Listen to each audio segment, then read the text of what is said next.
hierarchy. Time is now. Let's go. The top 10 NFL teams according to Colin. Number 10.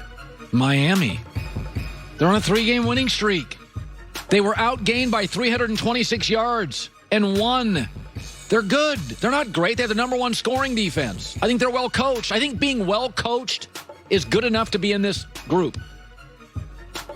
I mean, seriously, like they can go over the top. Saints can't. I kind of get the same defensive performance. I don't with the Bills. When you get outgained by 326 yards and win, and then winning convincingly, Miami's 10. Number 9. Arizona, I think. I mean, Kyler Murray leads all quarterback in rushing touchdowns and rushing yards. It's something. He's had multiple touchdowns in every game. He's growing. They're number 1 in total offense. They're giving you 250 yards a game, passing, 150 rushing. They're hard to defend. I mean, I wouldn't want to play them. They're right now, they're certainly not the worst team in the NFC West. They're very explosive. They're getting better on defense. I think they're number 9. Number 8. Green Bay just got blown out. Green Bay, I think. They're too reliant on Devontae Adams. They got rid of Blake Martinez at linebacker, so now they're lousy at linebacker. They've lost 2 of their last 3 games off a bye. Minnesota pushed them around like a grocery cart for 3.5 hours. But they've got Aaron Rodgers. They're good with a lead.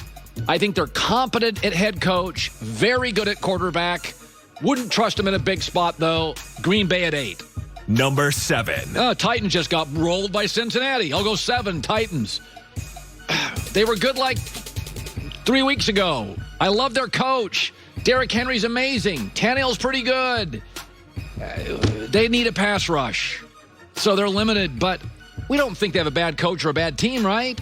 I mean, it felt like to me it was a bad matchup with Cincinnati. That's a good offense, and they couldn't get a pass rush, and Cincinnati's O-line stinks, so they couldn't take advantage of the one Cincinnati issue that's really, really, really bad. I still like them. They just went and got a cornerback before the trading deadline. That'll help their defense. 7. Number 6. I don't know what I'm doing now. Raiders. They've beaten the Chiefs. They've beaten the Saints. I just watched them this weekend go to Cleveland and beat a really solid Cleveland team. Derek Carr's going to set every record in his career. He and Gruden work. He's good. He's a top 10 quarterback with Gruden. He is in everything. What do you want me to say? They got beat by Tampa. It was a COVID week. The whole offensive line had a COVID scare. They looked like crap. Their schedule going forward is the 3rd easiest in the league. I mean, they beat the Panthers, who I think are really a tough out. They beat the Saints. They beat the Chiefs. They beat the Browns. I think they're a top 6 team. Number 5. Ravens. Now I start feeling confident. Baltimore's a top 5 team. Folks, they outgained the Steelers by 240 yards. Lamar didn't play well. They're still a good team. They outgained the Steelers. They pushed the Steelers around for 3.5 hours. Lamar Jackson's regressed. And that's why they're not a Super Bowl favorite right now. He's regressed. But I don't think any of this stuff is totally unsolvable. I don't like his throwing motion. I never have. It's weird. He misses too many open receivers. I don't think he's good up the sidelines, deep balls, but whatever. They're 5. Number 4. The one team I think I've got underrated, Seattle. They get Jamal Adams back, but I haven't seen him in a while. And Carlos Dunlap, here he comes. It's the best offense. Do you know they're the only team in the NFL that scored 27-plus points every game this year? They have the best football player in the world. They're winning without healthy running backs, without a pass rush. I think starting this next week, they're going to start potentially in the next week or two when Carlos Dunlap is in shape and ready to go and Jamal Adams is back. They're going to start rolling people. Seattle at 4. Number 3. Pittsburgh. Slow down. I know they're undefeated. Can they blow out anybody? Can they blow out anybody? They're a field goal away from going to overtime with Tennessee. And this past week, they got outgained by 240 yards. I honestly think the weakness of the team is Big Ben. You can't blame Mike Tomlin. Mike Tomlin's done his job. This defense is great. That's Tomlin's side of the ball. Mike Tomlin's beyond criticism. He has done his job with this organization, and I've been critical of Mike Tomlin. But that defense is Mike's, and it is nasty. It is nasty. Mike Tomlin has done everything. Kevin Colbert, you can't blame him. I think it's the best constructed roster in the NFL. I don't trust Big Ben in big spots. I've seen him make too many bad throws. So I'd say Pittsburgh 3. Number 2. Tampa Bay. Oh, stop. Last night was such a... I had the Giants last night. Last night's the most predictable game of the year. Tampa Bay plays the Saints next week. It's their season. They want to win this division because they got beat by them first week and they look like garbage. They're still not healthy.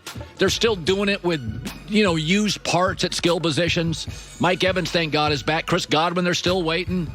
So this is the best combination of explosive offense, veteran smart quarterback, great defense. I got it all here. They're basically Pittsburgh with more efficiency at quarterback. Tom Brady right now, 17 passing touchdowns and 1 pick since week 3. That's the best in the NFL in that span. I trust Tom in big spots late. I don't always with Big Ben.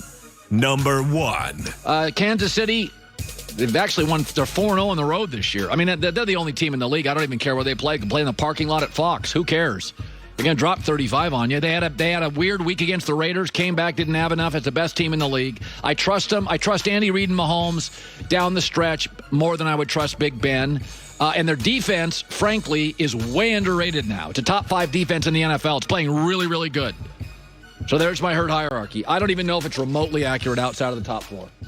I like my top 5. The rest of it's nonsense. I don't even know.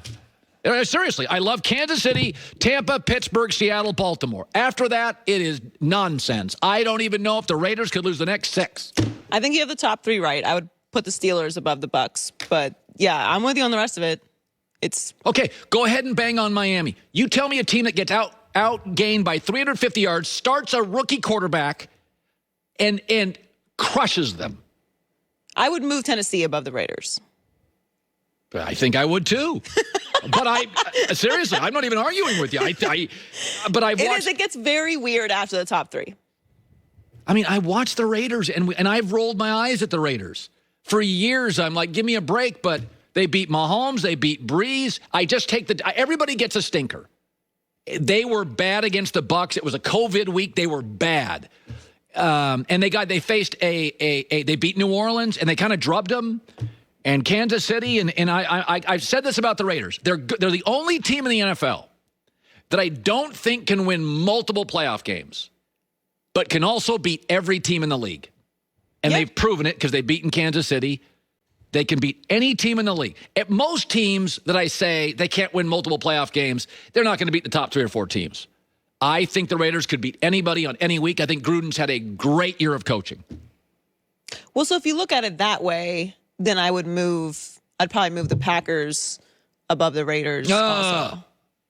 But I think the Packers could win multiple playoff games. I feel like the Packers are so reliant on Devontae Adams. Oh, they're very much a finesse team. If he twists his ankle, last year. Yeah, the same team as last year, although they're not nearly as good at linebacker. They let Blake Martinez go. He's a tackling machine. They're not as good at linebacker. No Saints? No, I don't put that. Okay. So you guys all love the Saints. You tell me that locker room is right. Michael Thomas practices, doesn't play. They have no deep threat ability. There's something going on in that locker room. They're very Alvin Kamara. And their defense isn't close to as good as everybody thought. If they beat the Bucs again, though. Okay, then it's a different, if this, if that. Yeah. But like Buffalo, that was embarrassing. That win over New England.